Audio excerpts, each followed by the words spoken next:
Hello friends, welcome to Kalyani சுலகம். இன்றைக்கி இந்த வீடியோவில் ஒரு சூப்பரான ஸ்வீட் ரெசிபி செஞ்சு காமிக்க போகிறேங்க. நீங்கள் வீட்டில் பால் பாயாசம், பருப்பு பாயாசம், சேமியா பாயாசம்னு நிறைய பாயாசம் செஞ்சுருப்பீங்க. ஆனால் இப்போ நான் செஞ்சு காட்ட போகிறதும் பாயாசம் தாங்க. ஆனால் முற்றிலும் வேறுபட்ட சுவையான ஒரு பாயாசங்க. இந்த பாயாசம் செய்கிறதுக்கு முதல்ல ஒரு 1/2 லிட்டர் பால் எடுத்துக்கலாங்க. இந்த 1/2 லிட்டர் பாலை தண்ணி விடாமல் நல்லா சுண்ட காய்ச்சி எடுத்துக்கலாம். நல்லா பொங்க காய்ச்சி எடுத்துக்குங்க. பாலினுடைய பச்சை வாசனை இருக்கவே கூடாது.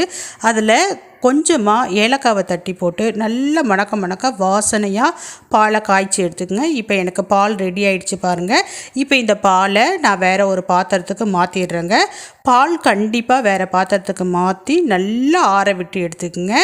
இப்போ 1/2 லிட்டர் பால்னால் 1 லிட்டர் தண்ணி எடுத்துக்கோங்க. இப்போ நான் அதே பாத்திரத்தில் 1 லிட்டர் தண்ணி எடுத்து நல்லா கொதிக்க வச்சுக்கிறேன். இப்போ இன்னொரு ஸ்டவ் ஆன் பண்ணிக்கிறேங்க. அந்த ஸ்டவ்வில் நல்லா அடிகனமான ஒரு பாத்திரம் வச்சுக்கோங்க. நான் இரும்பு கடாய் வச்சுருக்கேன். அதில் ஒரு 2 ஸ்பூன் நெய் விட்டு 50 கிராம் அளவுக்கு ரவையை எடுத்து நல்லா வறுத்து எடுத்துக்கலாங்க. ரவையை நல்லா பொறுக்க வறுத்து எடுக்கணும். அதனுடைய நிறம் மாறணும், ஆனால் கருகக்கூடாது. நல்ல வாசனை வர வரைக்கும் பொறுக்க நல்லா வறுத்து எடுத்துக்கங்க. பாருங்கள், இந்த மாதிரி இருக்கணும் ரவை. இப்போ எனக்கு ரவை ரெடி ஆகிடுச்சு. இப்போ அந்த சைடு கொதிச்சிக்கிட்டு இருக்க தண்ணியில் இப்போ இந்த ரவையை நம்ம சேர்க்க போகிறோங்க. நான் பாருங்கள், இப்போ ரவையை நான் சேர்க்குறேன். நல்ல ரவை வறுத்திருந்தா தான் அந்த தண்ணியில் கொட்டுறப்ப நல்ல உதிரியாக வரும். நீங்கள் ரவையை சரியாக வறுக்கலைன்னா கெட்டியாக ஆகிடும். கவனத்தில் வச்சுக்கோங்க. பாருங்கள், ரவை பார்த்திங்கன்னா சூப்பராக ரெடி ஆகிடுச்சு பாருங்கள். ரவை நல்லா வெந்துடுச்சு. அப்படியே பார்க்குறப்பவே நல்ல கண்ணாடி பதத்துக்கு ரவையினுடைய சைஸ் பார்த்திங்கன்னா நல்லா பெருசாக ஆகிருக்கும்.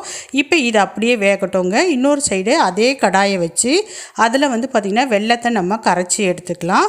வெல்லம் பாகு ஸ்டேஜுக்கெலாம் வர வேணாங்க, ஜஸ்ட்டு கரைஞ்சா போதும். இப்போ கரைச்ச வெல்லத்தை நம்ம ரவை வெந்த பிறகு அதில் பார்த்திங்கன்னா ஃபில்ட்ரு பண்ணிக்கலாம். நான் பார்த்திங்கன்னா வெல்லத்தை ஃபில்ட்ரு பண்ணிட்டேன் பாருங்கள். இப்போ நல்லா பார்த்திங்கன்னா நம்ம மிக்ஸ் பண்ணிக்கலாம். சிம்மிலேயே வச்சுக்கிங்க. ரவை நல்லா வெந்திருக்கணும், ரவை நல்லா வறுபட்டு வெந்த பிறகு நம்ம வெல்லத்தை சேர்த்துக்கிறோம். இப்போ பாருங்கள், இந்த மாதிரி இருக்கும். ரவையில் பார்த்திங்கன்னா நல்லா இந்த வெல்லம் மிக்ஸ் ஆகிற அளவுக்கு நல்லா மிக்ஸ் பண்ணிக்கிங்க. சிம்மிலேயே வச்சுக்கிங்க. நல்லா கொதிக்கட்டும் பாருங்கள். இப்போ மறுபடியும் இதை பார்த்திங்கன்னா ஆஃப் பண்ணி ஒரு ஓரமாக எடுத்து வச்சுக்கலாம். இப்போ நம்ம கடாய் வச்சுக்கலாங்க. அதே இரும்பு கடாய் வச்சு அதில் பார்த்திங்கன்னா முந்திரி பருப்பு, நம்ம உலர் திராட்சை, இதை ரெண்டுத்தையும் நல்லா வறுத்து, இந்த வறுத்ததை நம்ம பார்த்திங்கன்னா கீழே ரவை வேக வச்சு நம்ம வெல்லம் கரைசலை சேர்த்து வச்சுருக்கோம் இல்லைங்களா, அது கூட இப்போ நம்ம பார்த்திங்கன்னா முந்திரி திராட்சையை சேர்த்துக்கலாம். இப்போ மறுபடியும் நம்ம கடாய் வச்சு அதில் நல்ல ஒரு கைப்பிடி அளவுக்கு தேங்காவை நெய்யிலேயே வறுத்து எடுத்துக்கணுங்க. இந்த தேங்காய் பார்த்திங்கன்னா நல்ல முருகல் ஆகணும். சேம் அதே மாதிரி தான் ரவை எப்படி பார்த்திங்கன்னா கலர் சேஞ்ச் ஆகணும், ஆனால் தீயக்கூடாது. அந்த பக்குவத்துக்கு வந்தோடனே அதையும் எடுத்து நம்ம இதுக்குள்ளே சேர்த்துக்கலாம். இப்போ பாருங்கள், எல்லாமே கலந்தாச்சு. இந்த ரவை கூட நம்ம பாலை ஏற்கனவே காய்ச்சி நம்ம ஆற விட்டு வச்சுருக்கிறோம். பாருங்கள், இந்த பதத்தில் இருக்கணும். அதனுடைய திக்னஸ் பாருங்கள் எப்படி நல்லா இருக்குது பாருங்கள். பார்க்குறதுக்கு ரொம்ப சூப்பராக இருக்கும். இந்த பதத்தில் இருந்தால் தான் கரெக்டாக இருக்கும். இப்போ ஆறுன பாலை நம்ம பார்த்திங்கன்னா வெள்ளை கரைசல் விட்டு வேக வச்சுருக்கோம் இல்லைங்களா, ரவையில் கலந்துக்கணும். பால் சூடாக இருக்கக்கூடாது. ரெண்டுமே சூடாக நீங்கள் ஊற்றுனீங்கன்னா பால் திரிஞ்சு போயிடும். பாலை நல்லா ஆற விட்டுக்குங்க.